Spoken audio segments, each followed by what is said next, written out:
Hey guys, welcome to my video. For today's tutorial, I will be teaching you how to make the invisible double crochet decrease. To begin, all you're going to need is some yarn and a crochet hook. For this tutorial, you will need to know how to make chains, how to make the double crochet stitch, and how to work in the front loops. I have videos on all those and I will have them listed down below. I have already made this little test swatch here using two different colors, so it's going to be easy to see how the stitch is going to be made. I will have the yarn that I'm using and the hook that I'm using listed down below.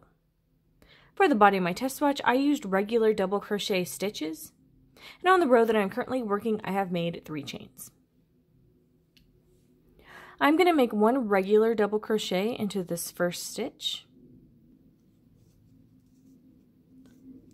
I'm now ready to make my first invisible decrease. I'm going to insert my hook into the next stitch, going from the front to the back, only using the front loop. That's how that is going to look. I'm then going to insert my hook into the next stitch, going from the back to the front, only using that front loop. So it's going to look like a little X sort of over your hook. You're going to grab that yarn, you're going to pull it through both of those stitches. This is where you would complete it like a regular double crochet. Yarn over, take that through 2 loops. Yarn over, take that through 2 loops. And that's going to be one invisible decrease made. So you can see we've brought those stitches together, but it's going to be invisible because there's less of a gap compared to a regular double crochet decrease. I'm going to make a regular double crochet into the next stitch. Insert your hook into the next stitch, going from the front to the back of your work, only into that front loop. Then insert your hook into the next stitch, going from the back to the front of your work, only into that front loop. That's how that's going to look. Grab that yarn, bring it through those stitches, yarn over, take that through 2 loops, yarn over, take that through 2 loops. Another invisible decrease made. I'm going to make a regular double crochet into the next stitch.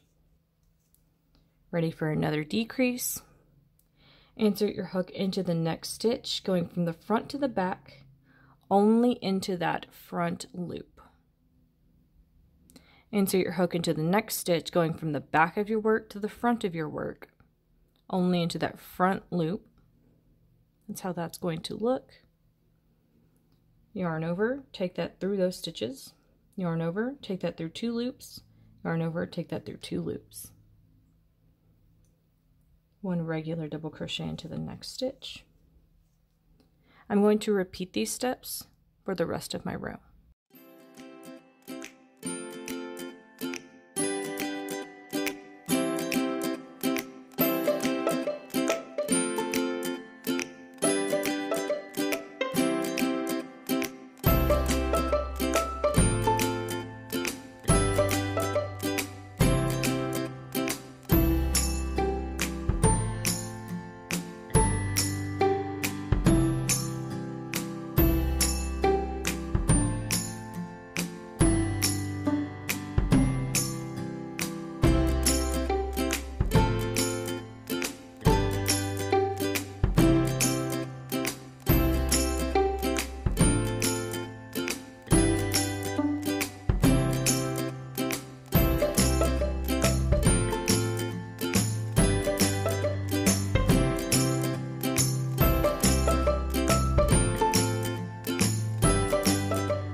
I'm just going to make another regular double crochet at the end of my row. And that's how those invisible decreases are looking next to my regular double crochet stitches. Now that I have completed my row, you can see how that row is looking much shorter than the rest of the rows that I have made, and that's because we are decreasing, so it's starting to come in on itself. And that is going to be how to make the invisible double crochet decrease. Thank you guys so much for watching this video. Please like and subscribe for more from me. You can follow me on all social media at crochetmelovely, all one word. Please leave me any feedback down below for future videos and tutorials that you would like to see. Thank you guys so much for being here, and have a great day.